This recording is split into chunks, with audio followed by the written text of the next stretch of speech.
ईश अक्षो मौजवान्वा, और अक्ष प्रशंसा और अक्ष की तो निंदा। ओम प्रावेपामा बृहतो मादयन्ति प्रवातेजा इरिणे वर्वृतानः सोमस्येव मौजवतस्य भक्षो विभीदको जागृभिर्मह्यमच्छान् नमामि मेथ न जिहीळ एषा सखिभ्य उत मह्यमासीत् अक्षस्याहम् एकपरस्य हेतोरनुव्रतामपजायामरोधम् श्रीश्वश्रूरपजायारुणद्धि न नाथितो विन्दते मर्डितारम् अश्वस्येव जरतो वस्न्यस्य नाहं विन्दामि कुतवस्य भोगम् अन्ये जायां परिमृशन्त्यस्य यस्यागृधद्वेदने वाज्यक्षः पिता माता भ्रातर येन माहुर्न जानीमो नयता बद्धमेतम् निद्धेन दविषाण्णीभिः परायद्भ्यो अवहीये सखिभ्यः न्युक्ताश्च बभ्रवो वाचमक्रत एमि देशां निष्कृतं जारिणीव सभामीति कितवः पृच्छमानो जेष्यामीति तन्वाशुषुजानः अक्षासु अस्य वितरन्ति कामं प्रतिदीव्ने दधत आकृतानि अक्षास इदं कुशिनो नितो दिनो निकृत्वानस्तपनास्तापयिष्णवः कुमारदेष्णा जयतः पुनर्हणा मध्वा सम्पृक्ता कितवस्य बर्हणा त्रिपञ्चाशः क्रीळति व्रात येषां देव इव सविता सत्यधर्मा उग्रस्य चिन्मन्यवे नानमन्ते राजा चिदेभ्यो नमयित्कृणोति नीचा वर्तन्त उपरि स्फुरन्त्यहस्तासो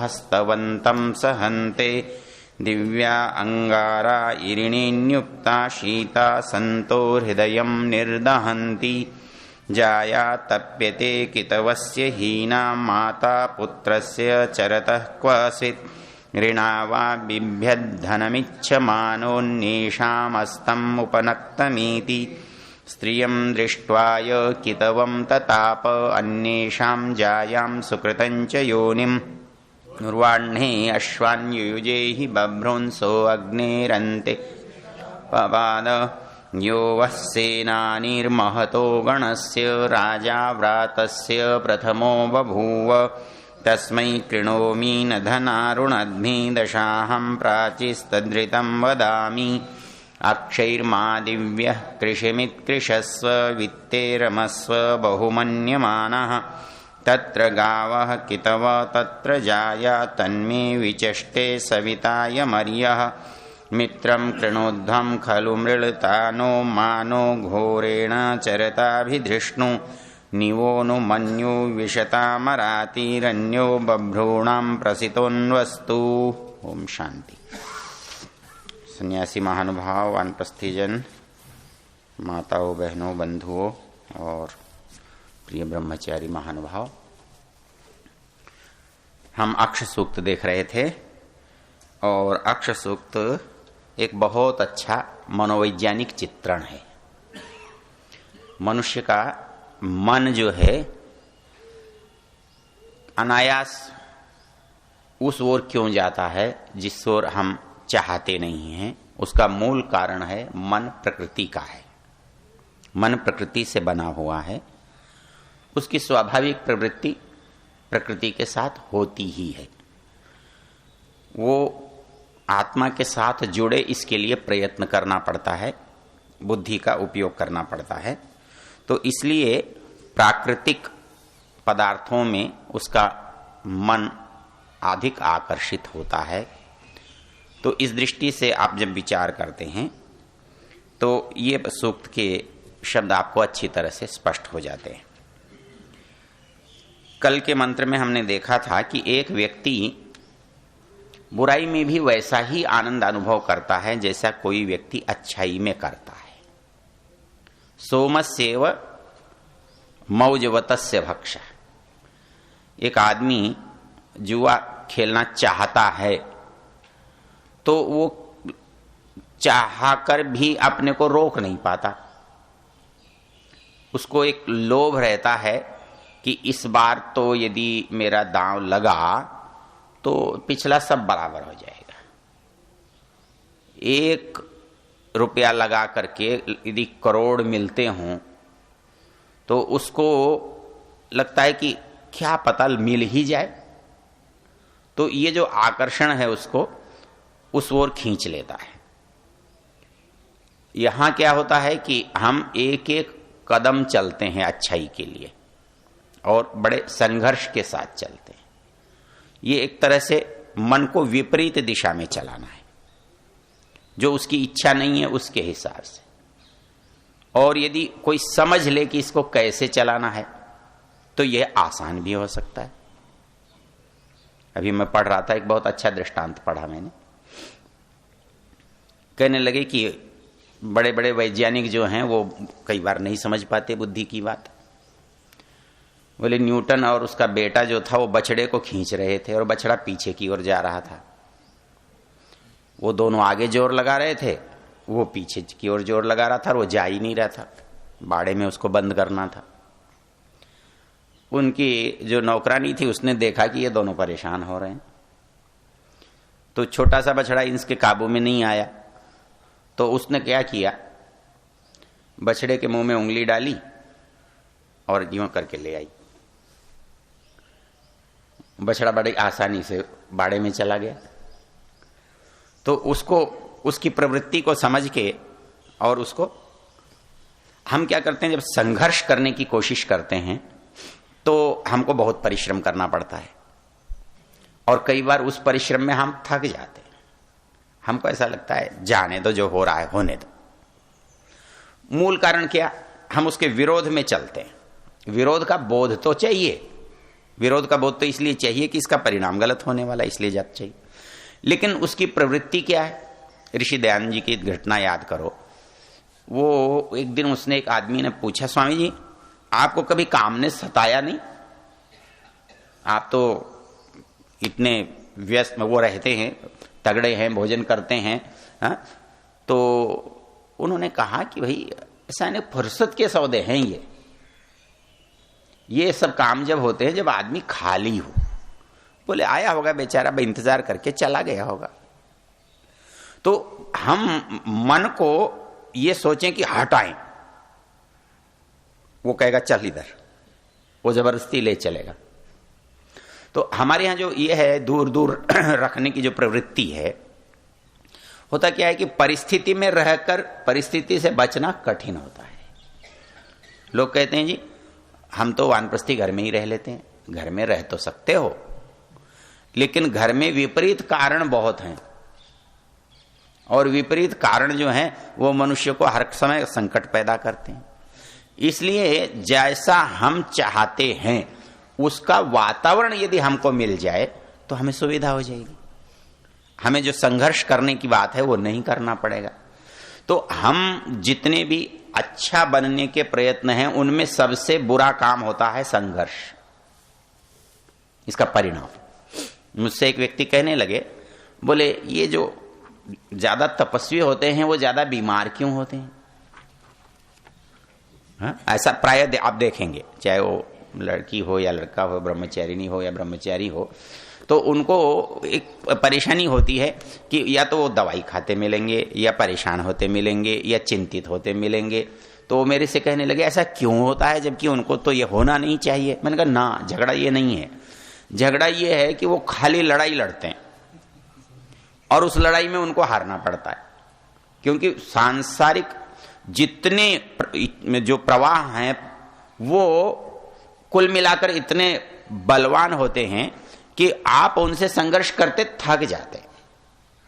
तो संघर्ष करते थकने से आदमी क्या होता है, दुखी हो जाता है, बीमार हो जाता है।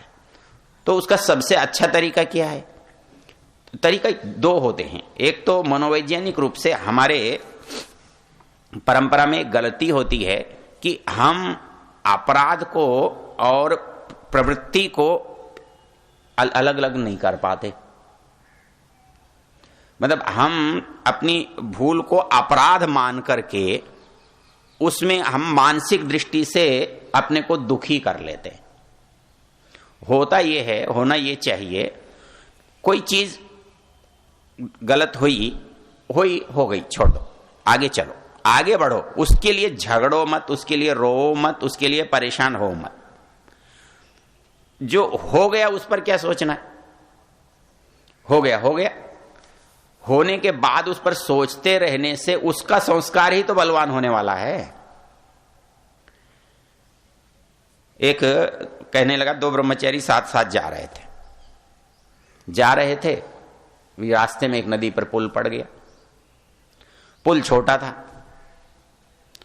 था तो ये जब बीच पुल में पहुंचे तो सामने से कोई महिला आ रही थी, जंगल से कोई लकड़ी लेकर आ रही होगी, अब पार तो कर नहीं सकते थे, तो उसने क्या किया कि उसको उठा करके रख दिया और आगे निकल गए। जब 2-4-5 मील निकल गए तो दूसरा बोला, यार तूने आज नियम का भंग किया। बोले, मैंने क्या नियम का भंग किया? अरे बोले, तूने महिला का स्पर्श किया ना, और तू साधु है, तुझे तो ऐसा नहीं करना चाहिए। वो बोला, देख मैंने किया तो गलत होगा, पर मैं तो करके भूल गया। तू 5 किलोमीटर तक उसे याद करके आ रहा है, तो तू ज्यादा अपराधी है कि मैं अपराधी? तो जो बुरा संस्कार, बुरा विचार, बुरी बात, वो जितनी देर तक हमारे मस्तिष्क में, हमारे मन में रहेगी, वो उतनी मजबूत हो जाएगी, उसको वहां जमने का अवसर मिलेगा। तो बुराई को जमने का अवसर नहीं, मन में रहने की उसको वो नहीं देनी, स्वीकृति कैसी नहीं देनी। तो क्या करना कि उसको भूल जाना, आगे की ओर बढ़ जाना, अच्छे के लिए बढ़ जाना। तो वो ये कहता है कि मूल बिंदु क्या है? मूल बिंदु मन की ताकत का मुकाबला करना नहीं। आखिर मन की ताकत का मुकाबला किससे करोगे? करना तो मन को है, उसी को तो इधर लाना है। आप उसको विरोध में खड़ा करना चाहते हो, तो उसको विरोध में खड़ा करके वो अपने विरोध में कितनी देर खड़ा होता हो, तो कहता है मैं तो अपना विरोध नहीं करता, मुझे तो अपने घर ठीक लगता है। तो इसलिए उसको ये समझाने की जरूरत है कि इधर नहीं, इधर आसान है चलना, इससे ज्यादा लाभ है। आदमी कष्ट कब उठाता है? आदमी कष्ट केवल तब उठाता है जब यहां से यहां लाभ अधिक होता है। खेती कर रहा है किसान, साल भर हल चलाता है, धूप में, गर्मी में, बारिश में पानी देता है, खेती को साफ करता है, कचरा निकालता है, रखवाली करता है। किस लिए? आखिर साल भर किस लिए इतना कष्ट क्यों उठाता है? कोई भी कष्ट व्यक्ति तब उठाता है जब उसके परिणाम पर उसका विश्वास होता है कि ये इसका परिणाम मेरे लिए लाभदायक रहेगा। एक माता पिता बच्चे के साथ इतना कष्ट क्यों उठाते हैं, वो दूसरे के साथ क्यों नहीं उठाते? बच्चा तो दूसरा भी है, उसके साथ क्यों? उसको तो वो रोता हुआ छोड़ भी जाते हैं, उसको याद भी नहीं करते, लेकिन उनके बच्चे की रोने की कल्पना भी होता है तो भाग कर जाते हैं, कहीं बच्चा रो तो नहीं रहा है, आवाज तो किसी और की थी, उन्होंने समझा बच्चे की है। ऐसा क्यों? ऐसा केवल इसलिए कि आज का जो उनका परिश्रम है वो भविष्य के बहुत बड़े लाभ का हेतु है, और इसलिए वो इसको करना चाहते हैं। तो ऐसे ही जिस अच्छाई को हम चाहते हैं, हमें ये पता होना चाहिए कि ये अच्छाई, ये सद्गुण, ये कार्य हमें कोई बहुत बड़े लाभ का देने वाला है। तो पहले लाभ का पता होना चाहिए, वो लाभ है क्या? लाभ सबसे बड़ा यही है कि हमने एक पैग पिया, एक रात आनंद से बीती, लेकिन अगली रात तो फिर परेशानी है।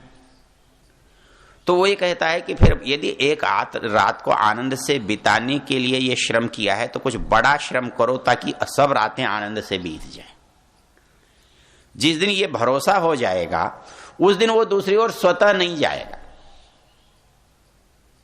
हम चारे के साथ गाय को ले जाए, चली जाती है, और चारा उधर रखें और गाय को इधर खींचे तो नहीं जाती।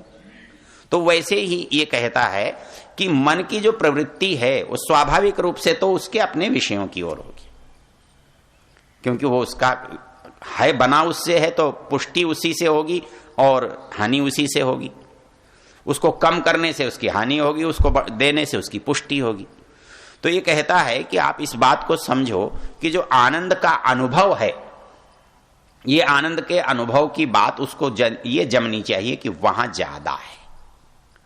और जिस दिन उसको ये लगेगा कि वहां ज्यादा है, तो वो बड़ी प्यारी सी पंक्ति है ना, परांची खानी तस्मात् परांग पश्यति नान्तरं कश्चित धीर आत्मान प्रत्यगैक्षत आवृत्त चक्षु अमृतत्वम इच्छन। वो कहता है कौन मूर्ख होगा, अजीर्यताम अमृतानाम उपेत्य जीर्यन मर्त्य क्वधस्थ प्रजानन। कहता है कि थोड़े के लिए ज्यादा का बलिदान देने वाला कौन मूर्ख होगा। मतलब मूर्खता की सबसे बड़ी कसौटी ज्यादा को छोड़कर थोड़े के लिए भागना। अल्पस्य हेतो बहुहातुम इच्छन विचार मूढ़ प्रतिभासी में। तो ये कालिदास की पंक्ति है। शेर ने गाय को पकड़ लिया और राजा जो है दिलीप उसकी रक्षा में नियुक्त है। वो कहता है कि भाई ये गाय तो मैं खाऊंगा, तू दूसरी 1000 गाय ले जा। कहता है 1000 गाय, ये तो मेरे गुरु की गाय है, लाख करोड़ गाय इसका क्या मुकाबला करेंगी।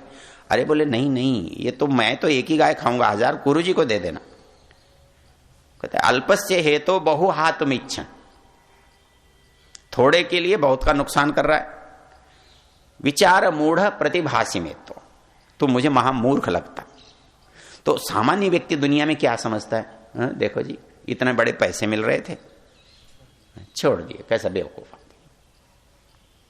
है, इसको ये प्रतिष्ठा मिल रही थी, छोड़ दी, नादान आदमी है। तो हम जब जिस चीज को बड़ा समझते हैं उसके लिए यत्न करते हैं। एक दिन मैंने एक जगह एक व्याख्यान दिया, तो वह बहुत पहले तो उनको अच्छा नहीं लगा। मैंने कहा कि आप क्या कहते हो, ऋषि दयानंद त्यागी थे? मैंने कहा मैं तो कहता हूं नहीं थे, बिल्कुल भी नहीं थे। तो किसी को सुनकर अच्छा नहीं लगेगा। मैंने कहा देख त्यागी क्यों नहीं थे? मैंने कहा त्यागी इसलिए नहीं थे, आदमी थोड़े के लिए ज्यादा को छोड़े तब तो मूर्ख होता है, और ज्यादा के लिए थोड़े को छोड़े तो। और कौन ऐसा आदमी है दुनिया में जो ज्यादा के लिए थोड़े को न छोड़ना चाहेगा? सभी तो ऐसा करते हैं। मैंने कहा तो ऋषि दयानंद ने क्या किया? यही तो किया। भाई उदयपुर की गद्दी मिल रही थी, उन्होंने कहा मुझे नहीं, उदयपुर की गद्दी नहीं चाहिए। किसके मुकाबले? ईश्वर की गद्दी के मुकाबले ना। फिर क्या बात हुई भाई? ये काम तो कोई भी कर लेगा, सवाल समझ का ही तो है। हम क्यों ऐसा समझते हैं कि ये बहुत बड़ा त्याग है? झगड़ा दूसरा है, पैमाना हमारा है। हम क्या समझते हैं, हम होते तो ले लेते। झगड़ा यूं है त्याग, बोले हम होते तो ऐसी गलती बिल्कुल नहीं करते, और कमाल है ऐसी गलती कर गया भला आदमी, बोले इसका नाम त्याग है। मतलब वो आदमी योग दर्शन का सूत्र याद करो तो वैरागी की परिभाषा जब करता है वो वितृष्णा, वितृष्ण से वशीकार संज्ञा वैराग्यम। मतलब दृष्ट और आनुश्रविक, दृष्ट और आनुश्रविक विषय वितृष्ण से। अब मूल बात क्या है, इच्छा हो और छोड़ना पड़े, को छोड़ देगा, और अनिच्छा हो तो लेकर क्यों जाएगा? धूप में चल रहे हो, कंबल पास में है, ओढ़ोगे, और वहीं बर्फ पड़ रही हो, सर्दी पड़ रही हो, तो कोई कंबल छीने तो दे दोगे। तो क्या है, दृष्ट आनुश्रविक विषय वितृष्ण से। मतलब वैराग्य किसका नाम है? बोले वितृष्णा, उसमें इच्छा ही न होना, इच्छा ही न होना। अब मन में वो स्थिति कैसे पैदा करोगे कि जिसमें इच्छा ही न हो? मतलब हम वैराग्य क्या करते हैं, हमारे को इच्छा है, हमको अच्छा लगता है, लेकिन हम अपने को बलात् वहां से हटाने का यत्न करते हैं। क्यों? कि हमारे पास बाहरी ज्ञान है, शाब्दिक ज्ञान है कि ये बुरा है, लेकिन अंदर का जो भाव है उसमें अभी बुरा है ऐसा नहीं लगता। दो परिस्थितियां हैं, बौद्धिक निश्चितता से हम पढ़ रहे हैं सूत्रों में और उसको ये कहते हैं कि ये बुरा है, लेकिन दिल क्या कहता है? बुरा नहीं है, प्रयोग कर लिया जाए तो अच्छा है। अब बुरा है और अच्छा है, ये जो संघर्ष है बुद्धि के मुकाबले में मन बलवान रह जाता है, कहता है कोई बात नहीं, ये बाहर ही तो कहना है कि नहीं है। बाहर के लोगों को तो पता नहीं लगना चाहिए ना कि मैंने ऐसा किया है। तो उसका परिणाम क्या होता है कि बाहर की तरह से वो अलग जीने लगता है और अंदर की तरफ अलग जीने लगता है। क्यों? वितृष्णा पैदा नहीं हुई, गलत लगता नहीं, और यदि गलत लगता तो जाता क्यों? तो इस दृष्टि से जब हम विचार करते हैं तो कहता है कि कोई भी बुराई और कोई भी अच्छाई इस बात पर निर्भर करती है कि आप उसे ज्ञान कराएं, आप उसका बोध कराएं। यदि आप बोध नहीं कराते तो स्वाभाविक रूप से उसकी प्रवृत्ति उधर होती है। अधिक आदमी उधर ही जाते हैं। अधिक आदमी उधर ही क्यों जाते हैं? क्योंकि झुकाव उधर है, प्रकृति की और शरीर का, मन का, बुद्धि का, सबका झुकाव स्वाभाविक है। लेकिन यदि इसमें विवेक का प्रयत्न किया जाए, उसको समझाया जाए, उसको बताया जाए, उसका अभ्यास कराया जाए। इसमें दोनों बातें लिखी है ना, अभ्यास, अभ्यास वैराग्याभ्याम तन निरोधा। हमारी जो आदतें हैं वो हमारी आदतें बनी हैं, तो कैसे बनी होती हैं? वो कहता है जो आदत बनी हुई है उसको यदि आप हटाना चाहो तो दो बातें करनी पड़ेंगी। पहले तो ये अनुभव करना पड़ेगा कि ये आदत गलत है, इससे मेरा नुकसान हो रहा है। दूसरा, वैसा करने का बार बार यत्न करना पड़ेगा। आप छोटे बच्चे को चलाते हो तो चलाने के लिए पहले तो खड़ा करते हो ना और उसको चलाते हो, ये क्या है? अभ्यास ही तो है। और धीरे धीरे चलाते चलाते पकड़ के चलता है और फिर स्वयं चलने लगता है। तो कहता है कि बिना अभ्यास के कोई भी प्रवृत्ति बनती नहीं, क्योंकि अभ्यास क्या है? संस्कार को बल देता है। ये बिल्कुल ऐसी चीज है जैसे एक पतले कागज को चिपकाते जाओ चिपकाते जाओ चिपकाते जाओ तो थोड़ी देर में गत्ता बन जाएगा। कभी आपने ये प्लाई बनती देखी है? ये जिसको आजकल लकड़ी की जगह काम में लेते हैं। मुझे बहुत देर से ये सोचता था ये प्लाई कैसे बना देते हैं, कैसे बना देते हैं, फिर सुखाते कैसे होंगे। तो एक बार एक प्लाई के कारखाने में गए, यमुनानगर में हमारे सोम प्रकाश जी हैं, उनका था। एकदम बिल्कुल नई कच्ची लकड़ी पेड़ से काटी, मशीन पर चढ़ाई और उसको एक परत की तरह से निकाल दिया छील करके, जैसे आप छील देते हैं किसी चीज को। तो वो गोल यूं छीलते छीलते छीलते पूरा एक इतना बड़ा पेड़ जो है ना वो ऐसे चादर की तरह फैल जाता है। फैल गया। अब फैलने के बाद क्या किया? उसको एक के ऊपर दूसरे के ऊपर तीसरे के ऊपर चिपका दिया और चिपकाने के बाद मशीन में डाला और बटन दबाया तो उसकी सारी जो जलीय अंश है ना वो थोड़ी देर में खत्म। सुखाने के लिए धूप में महीनों डालने की आवश्यकता ही नहीं है। और उसको चिपका दिया तो प्लाई बन गई। एक एक परत जमाते गए और कितनी भी मोटी और कितनी भी मजबूत आपने बना ली। वही स्थिति संस्कारों की है। एक काम किया उसका संस्कार तो पड़ा ना, यदि दूसरा ही काम वैसा ही हुआ तो उसके ऊपर पड़ जाएगा और विपरीत हुआ तो वो कम हो जाएगा। अच्छे और बुरे के करने में कुछ भी फर्क नहीं पड़ता। हम कहते हैं चवन्नी की तो चोरी की है, कोई बात नहीं, की तो है। सवाल चवन्नी का झगड़ा ही नहीं है, यहां झगड़ा तो संस्कार का है। संस्कार चवन्नी का भी वैसा ही है, करोड़ का भी वैसा ही है। तो सवाल आप चवन्नी से नापते हो, यहां संस्कार से चलता है। यहां का तोल ही अलग है, यहां का तोल अलग है और बाहर का तोल अलग है। अब बाहर के तोल को अंदर की वस्तु से तोलना चाहते हो, ये गड़बड़ हो जाती है। तो इसलिए ये बात ये कह रहा है कि आप मन को समझो।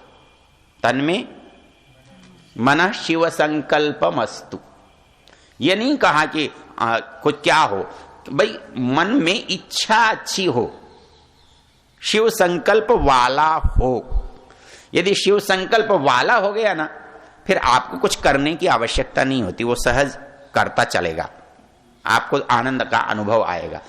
मूल बिंदु बुराई के लिए जो करने का है वो केवल ये है कि हम सही की जानकारी के अभाव में या कम जानकारी के अभाव में या भय या बाहर के भय से या बाहर के शर्म से जो हम बुराई के साथ संघर्ष करने की कोशिश करते हैं, उस संघर्ष को में हम कमजोर हो जाते हैं। क्यों? कि ज्ञान का बल नहीं है।